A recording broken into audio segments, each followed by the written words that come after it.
And my area in the book is really what I believe is the Empower chapter about beliefs and mindsets and challenging biases and creating a culture as a mathematical leader. And it's really about like what's going on in our world right now. Which side of history do you want to be on? Do you want to be on the side with the status quo, or do you want to be the one who challenged and advocated for your children's hearts?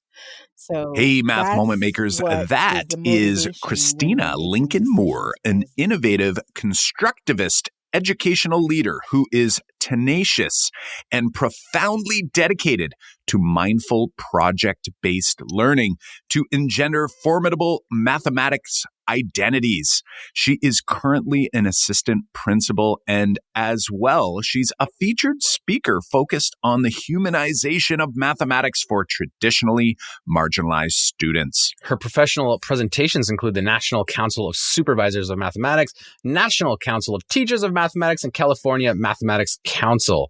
Christina serves as the state secretary for the California Mathematics Council and Equity, Access, and Empowerment Chairperson for the California Mathematics Council Southern Section. Mrs. Lincoln-Moore is the founder of Talk Number to Me Mathematics Consulting. We chat with Christina today about important aspects of math class that you won't want to miss. All right, John and Math Moment Makers, let's do it.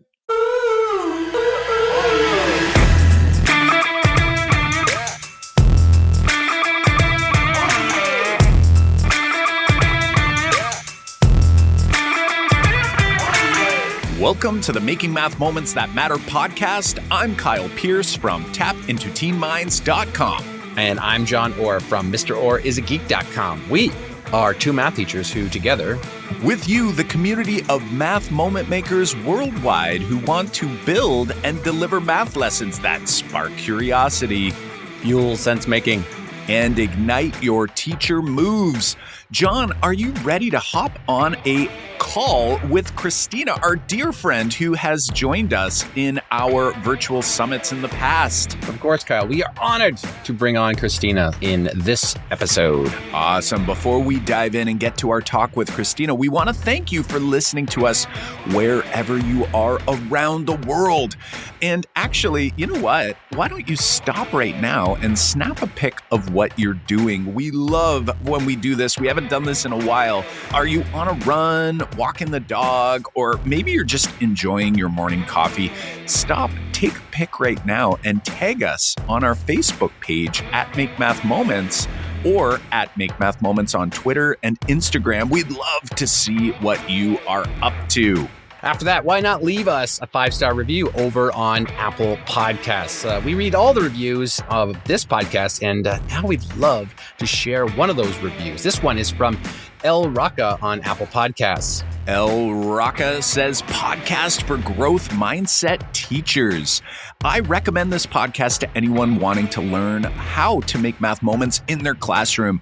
I wish it was around when I first started teaching. Thank you guys for your resources, your interviews, and your motivation to help our students. Kyle, isn't this fantastic? Nothing energizes us more than to keep on recording these episodes when we hear reviews and ratings come in like that. Yeah, you're absolutely right. And it's so awesome, especially when we get those reviews from outside of the North American space.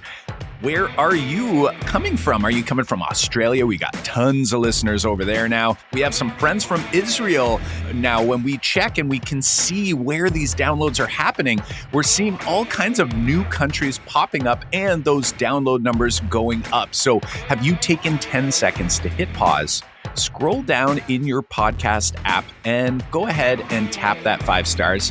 But really though, John, you and I both know we do want an honest rating and review. So if you don't think 5 stars is right, definitely do not hit that 5 stars. Hit what you think the show deserves. But most importantly, give us that quick feedback. We love hearing from you. We just want to get a sense as to what's resonating with you so we can try our best to offer you even more podcast episodes related to those big takeaways. Yeah, that would just mean the world to us. All right, Kyle, that's enough from us. Let's get over to our fantastic conversation with Christina.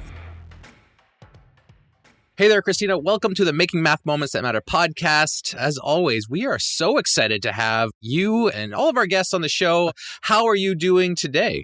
I'm doing really well. Thank you. Awesome stuff. Awesome stuff. We are really excited to have you on. As John mentioned, we love bringing on all of our new guests, but it's something a little more special when we get to bring on some of our friends from some of our past virtual summits. Mm-hmm. So those who were a part of that virtual summit last year in November 2019 may remember that you had a session in there. So why don't you go ahead and tell us a little about yourself, your role in education, and how did you land or end up in this crazy world of math education? Indeed. Well, I didn't always want to be a teacher, I have to admit, but it spoke to me. I've always had this passion to help others. And when I decided to become a teacher, I knew that focusing on math, I was an elementary school teacher for 17 and a half years, was my focus because I remember how I felt when I was sitting in that seat as a student. I remember dropping out of trig because I didn't understand anything. It was like a different language. I didn't understand why. And I kept asking, well, why? And my teacher let me drop out. So I didn't have that teacher that said, okay, let me work with you. So when I decided to become a teacher, I knew I was never going to let a student fail in mathematics and feel like I felt. Mm-hmm. I can totally relate to that in some sense of I was a kid who kind of grasped math pretty quickly, but I also didn't feel like I was comfortable in math class. I kind of went into that math route because later on I felt more comfortable, but I think it was more, we've talked about this on the show before. I felt like I was really comfortable in memorizing procedures and playing the math game. And my dad was a math teacher. And it's not like I felt any pressure to go into math, but I felt like I could see that career, I could see that, but I don't think I felt super comfortable. I had lots of memories of going to, my teacher selecting me to go to a math problem solving day. And my teacher, I think, thought I was good at math. And when I reflect, I don't think I was. And I think they were mistaken and they were maybe looking at the wrong things. And what it was, I think, is they were focused on the procedures as I was. And then when I went to this problem solving day, I remember the first question went up on the screen and everyone starts into work. And I had no idea. That was one of those, like, I don't feel this is my place, my home. Yeah, it sounds like, John, I think you and I were kind of like, we were pretty successful at faking it, but deep inside, we didn't actually feel like math students. And I'm wondering if we can dig a little deeper here, Christina, because I'm picturing your scenario with, you were mentioning trig, and trig is one of those things that I tell people when I'm running workshops. I'm still working on trig from a conceptual standpoint, like to really feel super flexible with it. And there's things now that I look at and I think, holy smokes, I had no idea that that was what was actually going on under the hood. And I'm wondering, when we think about what your role in education is now, how were you able to overcome that? Like, what in you, and maybe at what point were you able to kind of say, you know what, I can do this. Maybe I didn't feel like I could do it then, but you knew that deep inside, everybody can do this. There is a way. I just wasn't helped to be shown that way. I'm wondering, when did that happen for you? And tell us a little bit more of how that landed you into your role now, where mathematics is obviously at the core of what you do in education. So there was definitely a turning point. I was always focused on trying to make math fun with songs, making the algorithms with songs and all these things. But the turning point was when I was introduced to my dear Kathy Fosno. Oh, yes. Once I saw the light, and my question of why was now answered. Now I understood how the distributive property worked. And I understood. And it was just like, oh my, this is what I had been missing all this time. And to actually see how math works in the real world. I mean, it just opened up a whole new world for me. And then I was just on fire. And then I just took off and I was doing PDs at my school, and then I ended up becoming the math coach. And then after a Common Core math coach, then I became assistant principal. That has been my focus.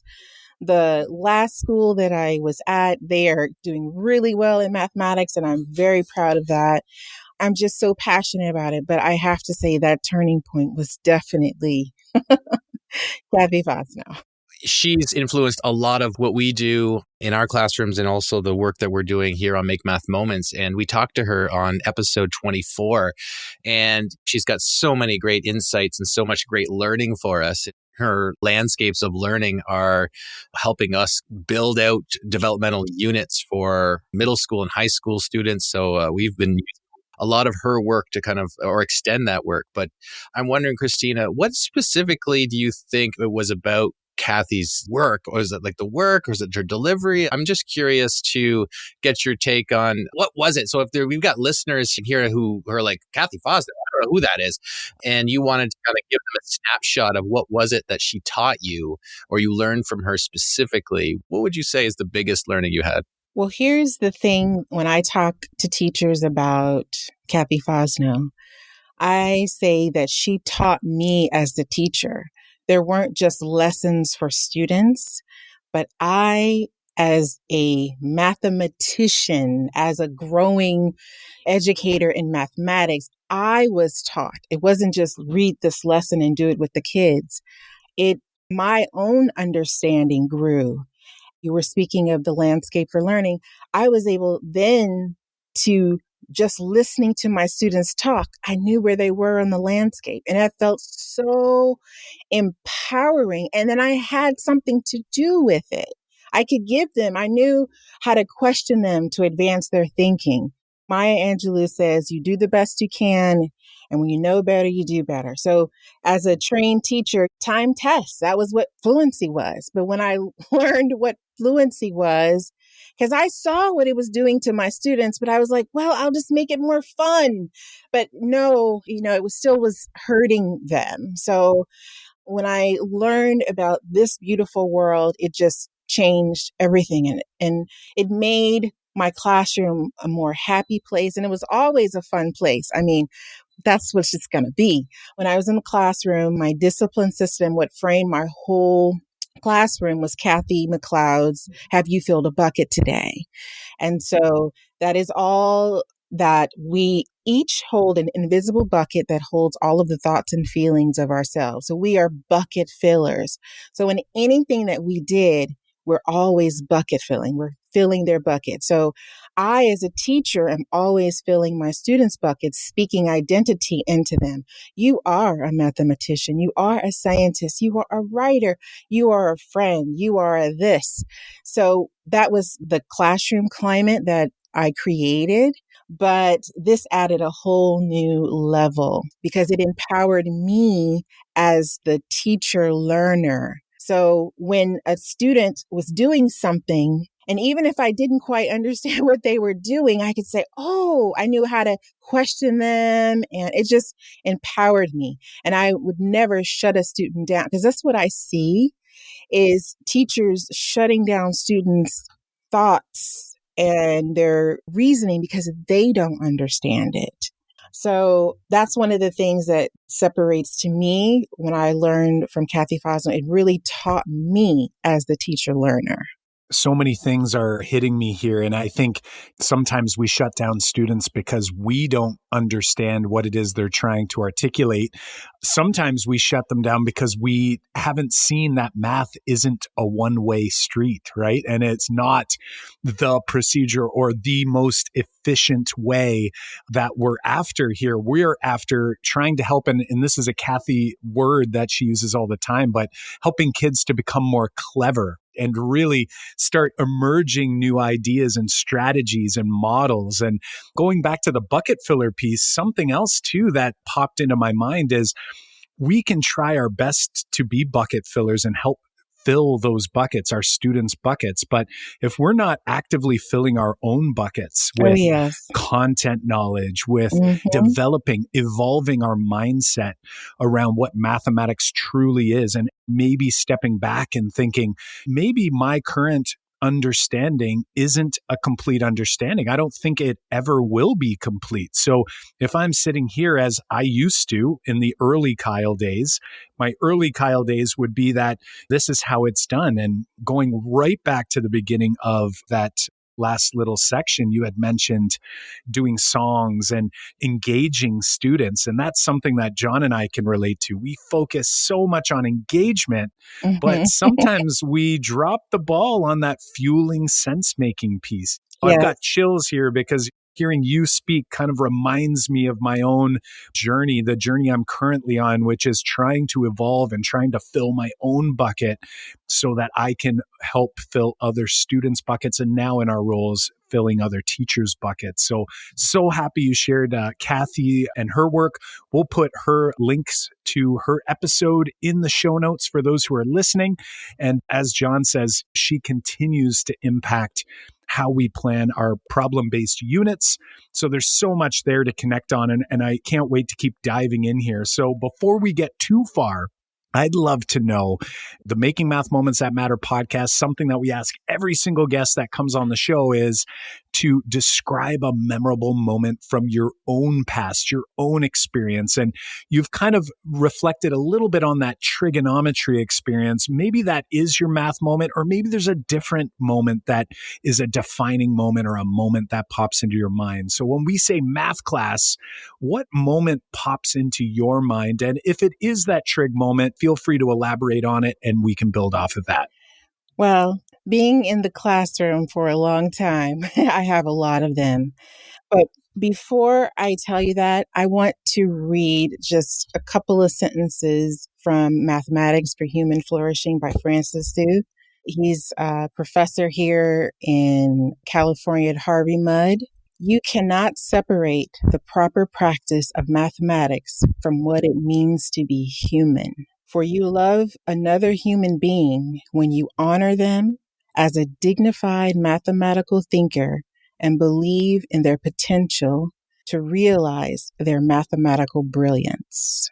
That's kind of like my theme song now, because my story is in my class as a second grade teacher, I spent my time filling those buckets, building them up, and having their strategies on strategy walls. And it's messy and just exciting. And one particular student, brilliant. He didn't read well, but brilliant in mathematics. And he came up with the most creative strategies to figure out everything. His name was on my strategy wall a lot. And it was like, oh, and I'll call him John. How about we try John's strategy today? And then I would layer on later what that strategy, the formal name of it. So my student goes to the next grade, and that teacher, very rigid, is now recommending him for an IEP. He comes to me, tells me that he's stupid. I mean, I am so devastated. His parents come to me. He goes from being brilliant, he thought himself as a mathematician, to I'm an idiot, I'm dumb, because she could not see his brilliance. She couldn't see the creativity and how he saw the world, how he, as in a Kathy word, mathematized the world because of her limited view of mathematics. And that's one of the things that drives me in my work as an administrator. I don't want to have Johns that are devastated because their brilliance is not seen. So that's one of the things that compels me to do the work that I do. Yeah, it's very honorable and definitely a great way to kind of reflect on why you do what you do. I think it's so important for us to all know why we do what we do. And I'm really happy you brought up Francis's book and his quote. We just actually talked to Francis a couple of weeks ago, and his episode on our podcast went live this week, actually, on the time of this recording. It's episode 82. And we had such a great conversation with him. He had so many great quotes. And in his book, he also has a great quote that I want to read out here, that it's always going to be with me now. He's quoting the French philosopher Simone Weil, and he says that every being cries out silently to be read differently. And he was using that as like a means to talking about why we need to consider that when talking about or teaching mathematics or studying mathematics. It hits so hard to think about what we're doing in our classrooms, that every kid in your room is really crying to be read out individually, uniquely, and differently than everybody else. So really love his work, and I'm so happy that you brought that to the forefront for us to chat about that. Well, it's so important. That's why in my presentations, my focus is on integrating social emotional learning with mathematics, because the impact on identity book with the Danny Martin, Catherine Mayfield Ingram, and Julia Agidi say that your mathematical identity is just as strong as your gender, your race, your faith. So we have to develop these positive identities. And how you do that is the social emotional learning competencies. How do you build that self-awareness or that self-efficacy that I can do it? Maybe I wouldn't have dropped out of my trade class if I had someone to say, you can, it's hard, but you can do it. So to me, that is very important in building students' mathematical identities. And we've seen in those workshops, presentations, you do speak about that and about mindfulness and how it's culturally relevant teaching practice. Let's keep going with where you've segued nicely into this. And if we keep talking about that, I'm wondering for teachers who are listening, what mindfulness strategies or teaching practices would you recommend, and why? I guess you've articulated a little bit why right there, but maybe elaborate a little bit more for teachers right now listening to say why this is so important and how they can do that in their classroom. Well, first, as I introduced this to my staff, the first mindfulness was for them to develop their own personal practice. Teaching is hard. Teaching, whatever skin you live in, has another dimension of difficulty. So self-care and being able to practice self-compassion is very important. And once I have self-compassion for myself, I can start exuding that to others. With my bucket theory, you can't pour from an empty cup or empty bucket. I have to give from what I have been given. So with mindfulness, first is to the teacher, that first you build self-resilience, and then we go to self-awareness, and then emotional regulation, and then focusing on healthy relationships.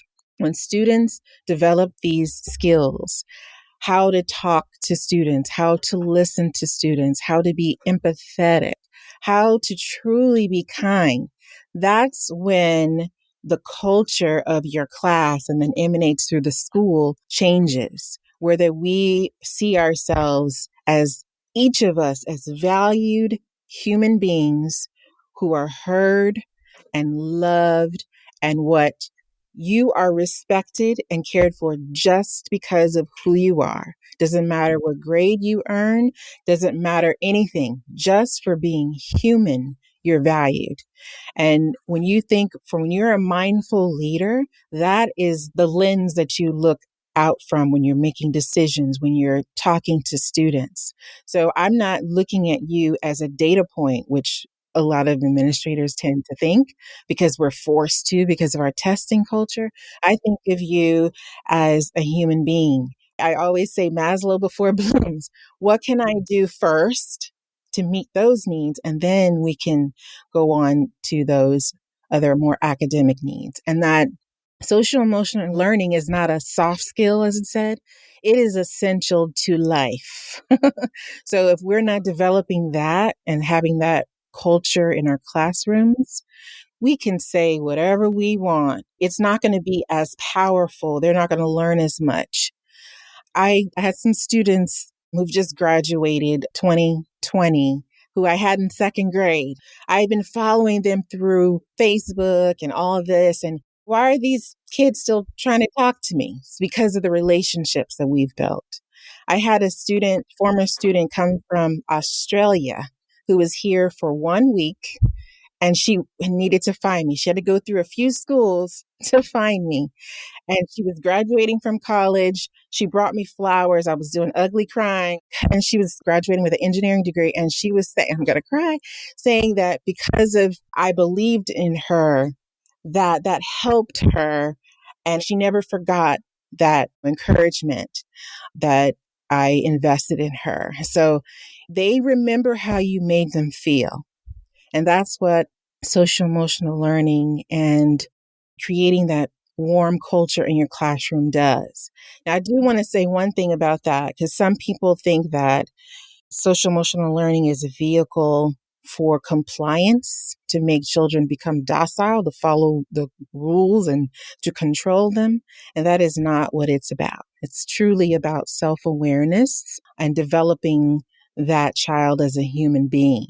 So sometimes it's distorted in a way. It's just like, oh, we're going to learn how to breathe so they be quiet. But no, that's not what we're going for. Yeah, so many ideas again coming to me. And I'm thinking about those who are listening and sitting at home and going, wow, do I spend maybe way too much of my time thinking about the curriculum itself instead of the student? And we talk about these ideas come up in different ways all the time about how we tend to hyper focus on the content, and yet the content is pretty much meaningless if students don't feel like the educator who's there believes in them. And recently we spoke, actually, it reminds us, we spoke with Hema Kodai, now would be a handful of episodes ago, and she had a great quote where she says, a fractured educator can't teach a whole student. And what I'm hearing from you is that we have to make sure we take care of ourselves and that we're mindful ourselves so that we can help our students to become mindful and so that we can give them our all day in and day out. And it really sounds like, and now that you're in this leadership role in your school, it sounds like you're really doing a great job helping the teachers around you. That leadership piece is really coming through. You have to have that self-care in order to be leaders of ourselves. And you've actually co-authored the National Council of Supervisors of Mathematics Essential Actions Framework for Leadership in Mathematics Education. I won't lie, I had to cheat and look at that one right there because I knew there was way too many words.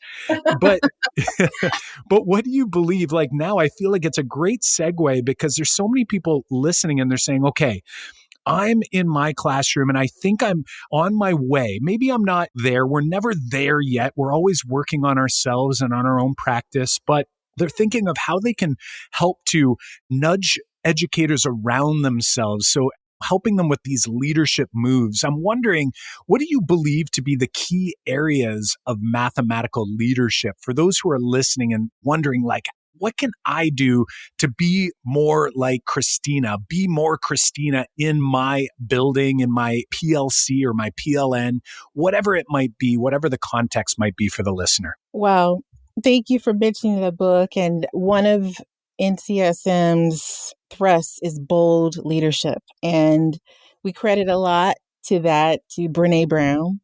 And one of the things that she says is daring leaders who live into their values are never silent about hard things. Living into our values means that we do more than profess our values, we practice them.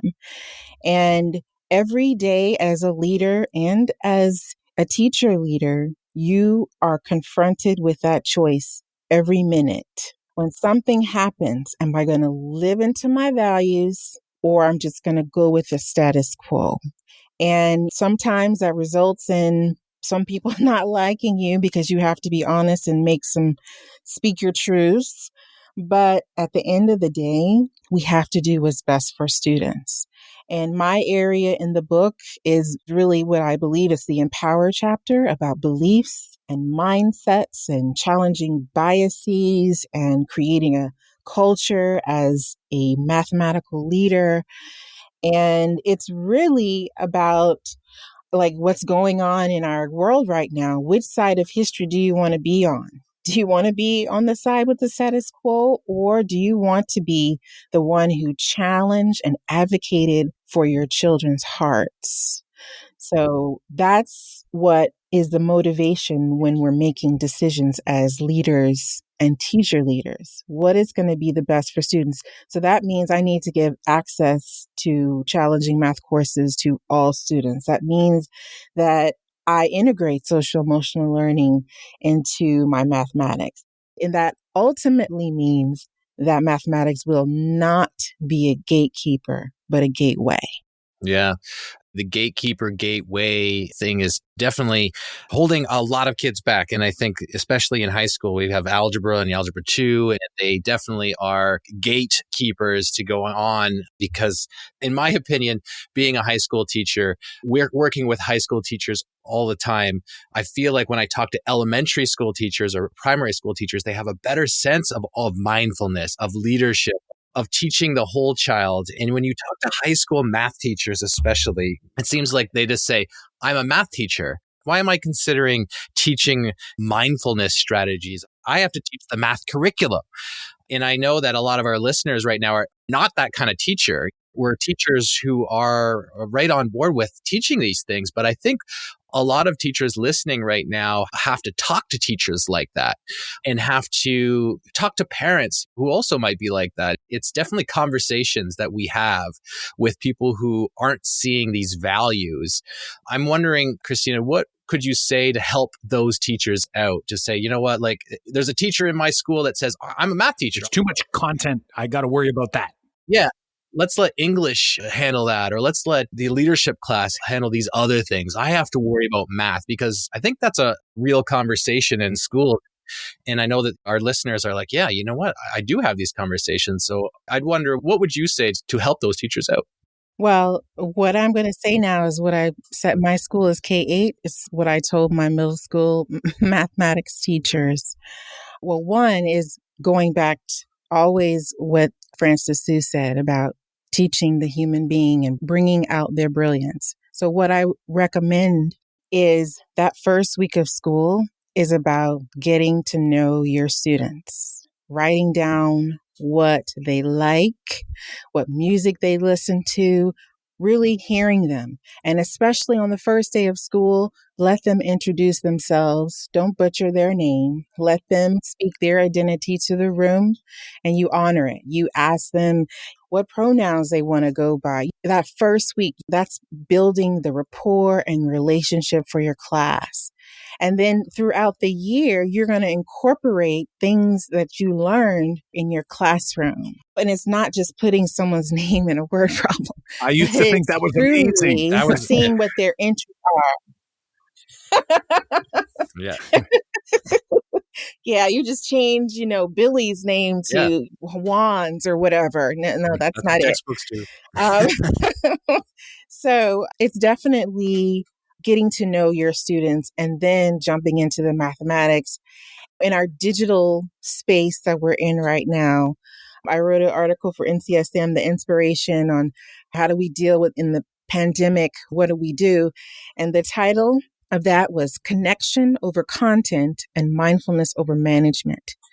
And that's especially in this digital space when we don't have that connect. I don't know the feeling that I have for this upcoming year because we may be starting the year in a digital space where there's no connections with teachers. And how do you establish that on a Zoom or whatever means that we're going to be using? So really taking the time, giving that check-in space, letting students talk and their feelings, especially students who are of African American descent. We are carrying the oppression of 14 generations. And this movement now is letting everyone see our pain. So our students of color really need their teacher to see them. When I did my culmination speech for the 5th grade, that was basically the theme of my talk was, I don't want to live in a colorblind world because I wouldn't see you.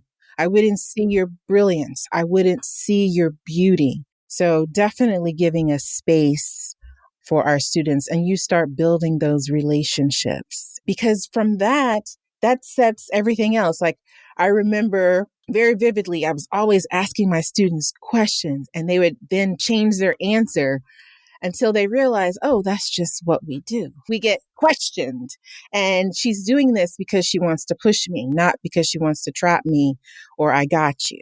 So that's all in that culture that you're creating in your class, that they know I'm not going to let you fail. I'm going to dig in, roll up my sleeves, do whatever it is that I need to help you as a human being and then as a mathematician.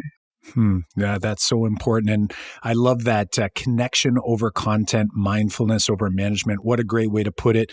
John and I have been doing these pop-up webinars recently with trying to give some strategies on remote learning. And one of the big messages for us is, again, trying to keep that community, because this happened sort of mid-school year or near the end, I guess, of a school year. We were lucky enough to already have had the opportunity to build that culture. But when we went online, it was almost like maybe we forgot that now that we're in this new environment, we almost have to go back to the beginning and really work hard on that and realize that, you know what?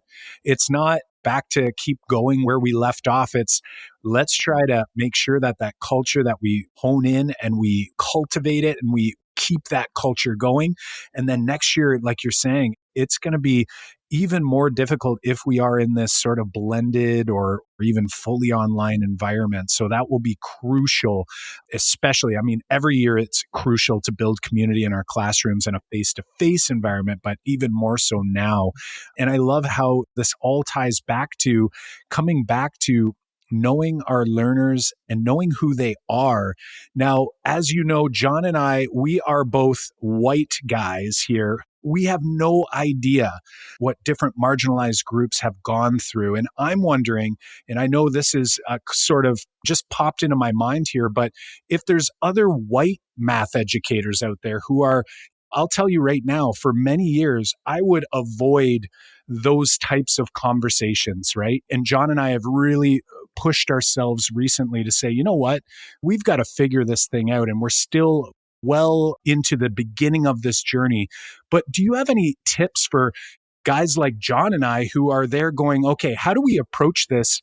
In our minds, we feel that we are not racist people, but we want to be anti-racist. We want to help, and we don't want to just sit back and be quiet. Is there anything we can do to, like, do you have any culturally relevant get to know you activities? Like, how can someone like us do this without potentially setting ourselves up really poorly where we end up offending, or maybe we're just too scared to even navigate those waters? I know this is a really tough question, but I thought we would throw it out there and see if you had any ideas that would help out folks like ourselves. Well, the first thing is the acknowledgement that these things have been occurring. That's the first thing. I've lived my whole life listening to what I call white explaining, like we say mansplaining, away the issues. Every male in my life has been stopped by the police for something that they had to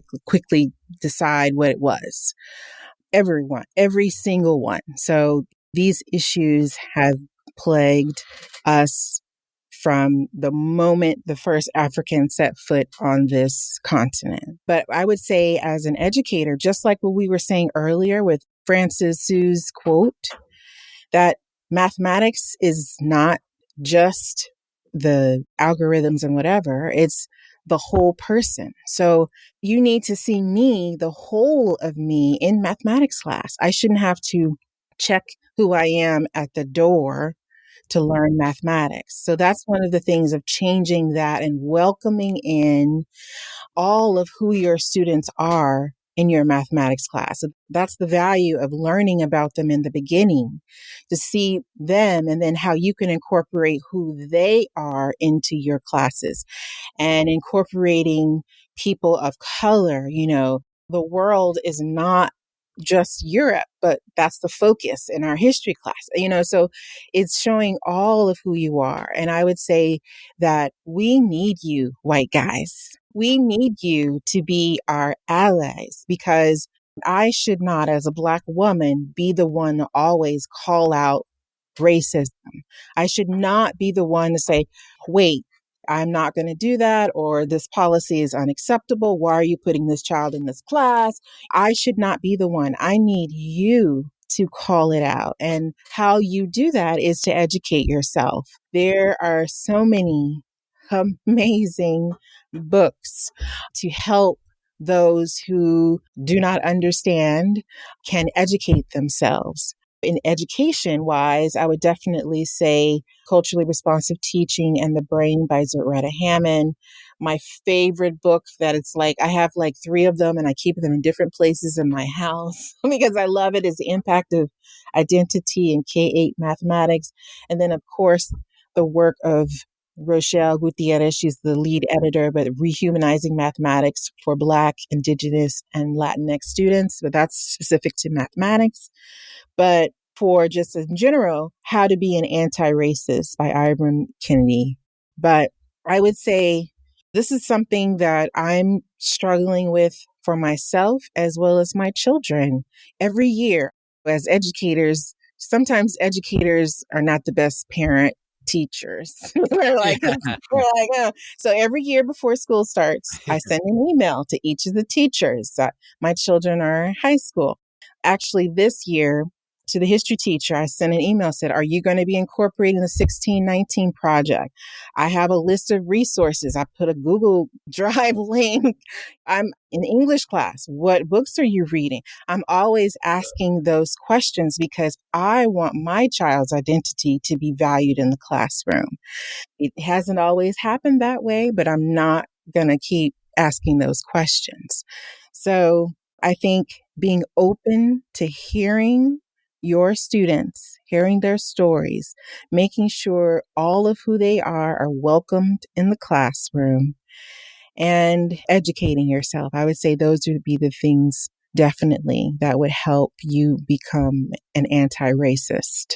Those are great suggestions, and we'll definitely include all of the links that you suggested to the books and any of the other references that you made. We'll be putting those in the show notes for sure. And I think those messages are huge for us. And I think you're right in the sense that you shouldn't be the one that is always reaching out to your sons or your daughters' teachers and asking about these things. It's us too. We have to be doing it. And that's how I think change is going to roll over. And I think you've really articulated well for all the listeners about how to see individuality and identity in classrooms. I think there are so many teachers who kind of just washed their classroom to have a look of, if I don't mention anyone's unique identity, then I'm not offending anyone. I think that is not the way to go. We need to, like you've said, we need to make everyone see themselves in those math classrooms. So those teachers who are wondering, are we doing this in math class? Yes, we are doing this in math class because those students definitely need to see themselves in those math classes, and you have to celebrate those uniqueness and make them feel like that's their home, that's their place that they can learn, because we know that you have to feel comfortable in an environment for your brain to work. Otherwise, it won't. So it sounds like you've got some really, we always ask our guests a big main message that you want our listeners to walk away with, but I think you've just articulated a good 3 or 4 there. But did you want to leave any other main message before we kind of say goodbye? Well, the tag on my website, if I could say it correctly, is that mathematics and mindfulness can change the trajectory of a child's life.